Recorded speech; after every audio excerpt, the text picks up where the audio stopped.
Hi, my name is Sage, and last week I did a poll and you guys wanted a little bit of everything, so that's what I'm gonna do this week. And when I was thinking about doing a little bit of everything, obviously I was thinking about cats, cause they fit everywhere. And so obviously I had to doodle a bunch of them before I finally decided I'm gonna make a cat in a witch hat on a paper book. And you may be thinking to yourself, a paper mache book? How does that work? Even I don't know. I tried my best, and I'm going to show you how to not make a paper mache book first. Don't start by cutting out some cardboard. And you may be like, dude, is that a ruler? You hate math. Yeah, that should have been my first sign. It may be a little bent out of shape, but you know, it's just approximate. I'm not using any of the numbers on it, that's for sure. As you can tell by all my lines that I put down. I then fold on those lines to make a book shape, and as you can tell, it looks pretty good, right? Like nothing could possibly go wrong. Next, I tinfoil all of the cardboard because in my mind, I'm gonna be paper macheing everything once I get the form of the book down, you know? So this just made sense in my mind. Next, I end up scrunching up some tinfoil to make the pages in quotations because I wanted to have the essence of the pages, but not actually any pages themselves because I just didn't want to do that in the moment. In my mind, the essence of pages were better than pages themselves, and boy was I wrong. And now it's like I have like an open book because I have two thicker parts in the middle and then thinner parts on the outer sides, and I'm taking a popsicle stick thinking this will help smooth everything, and I mean it does, but not to the extent that I need it to. And just like any other problem that I have, I ignore it and move on to the next thing, and the next thing is the back of the book. And here I'm just folding newspaper up top of it so then I can use the hot glue gun and glue the newspaper to it before then doing the exact same process to the pages in quotations because, again, I'm gonna be going over this all with paper mache in my mind. And I'm just gonna make it look really old and full of knowledge, you know? So now it's kind of looking like a book, but also not at all. So now I'm gonna take the pages and hot glue them to the middle and be like, oh my goodness, this is really gonna help, right? Wrong. So then I decide, you know what I'm gonna do after this? I'm gonna paint everything, and by everything I mean just the pages, because in my mind, again, it just needs the essence of pages, you know, not actual pages to be a book. And this is where I accepted defeat and decided, you know what, I'm starting all over. And then this is where everything goes right. I end up using some cardboard that I used in my Baba Yaga hut video, before then taking some newspaper and cutting it to the size of the cardboard. And yes, these are gonna be actual pages. But obviously, since I cannot cut straight, because what is that? Oh my god. I use the power of transitions. And bam, the pages now look decent. And then I do some cutting at the very ends because obviously I cut the newspaper in the wrong area, but it's fine. I then repeat the steps of cutting the newspaper a couple times, and now it's just a little bit thicker. And to keep the newspaper clippings all nice and together, I end up taking the stapler and stapling the individual groups so everything stays nice and tidy before I then take the hot glue and hot glue each of them to the spine of the book. And I break the book in a little bit by folding in it on itself, just making sure that the glue does reach all of the innards of the pages. And now the book really does be looking like a book now because there's actual pages. And this was the part that I was trying to avoid because I have to go in and paint all these pages, right? But also I'm thinking that if I slop on the paint enough, some pages will stick together so then I don't need to do every single page, maybe like every third page or so. So I really go in there because when newspaper gets wet and then it dries really crinkly, which is perfect because it's gonna look like an old book. So I kept that in mind.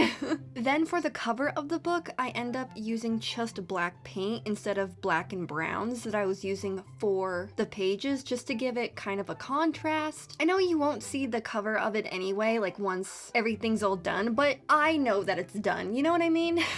After that, I end up taking the hair dryer and trying to dry everything. I did go a little crazy with trying to put all the paint on it, and maybe don't go as crazy as I did. And then I thought it was a great idea to put tinfoil up top of it so then I could build the cat up top of that so I can get a good idea of how big I needed to make the cat, you know? But then it took me like 6 hours to make the cat and I didn't let it breathe. Don't do that. The repercussions of my actions will be shown later.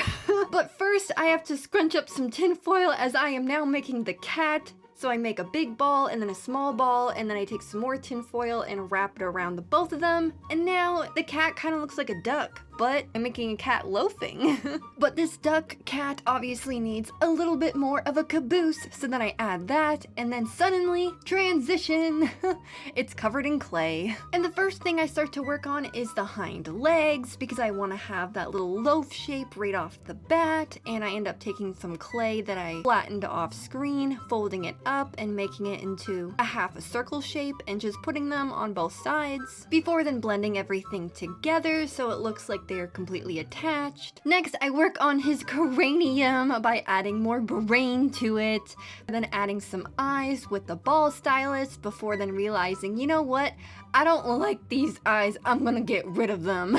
Next, I add more clay to the face and make it more of a blank slate so then I can carve in the cat face using my ball stylus, so I'm making like kind of like the happy cat face at the bottom. But then I realize obviously this cat's gonna need chubbier cheeks, so I add those and I blend them out, and next I decide, you know what? This cat needs eyes now, so I poke them in with the ball stylus, and then I get distracted and decide, you know what? He needs ears right now, so I give him ears, and I blend them to his head using the ball stylus. And instead of giving him eyes right now, I decide, you know what? He obviously needs a nose, so I take a little piece of clay and make 2 indents using the ball stylus to make the nose shape. Next, I rip off a little piece of clay as this will be the lower part of his jaw. And after some blending, it is finally time to add in his eyes. I take 2 little spheres and push them into the eye sockets. Then I turn him on his side and I'm realizing his nose is like concaved on the side. You know what I'm saying? Like there's no nose bone. So I need to fix that by adding some more clay. And then the more I looked at him, the more I realized his eyes are protruding too far out. So now I need to add some clay around his eyes to make them look like they're more inside the skull rather than just poking out.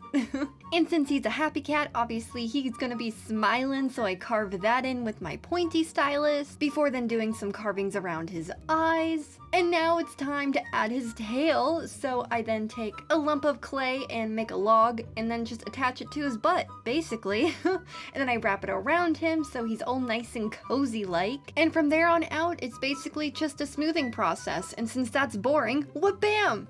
This is what he looks like now. So now that I spent way too long smoothing him out, it is now time to make his hat. And I start by scrunching up some tinfoil, mostly off screen as you can tell, and just making a flat circle. And then, wha-bam! It's now covered in clay, but only on one side.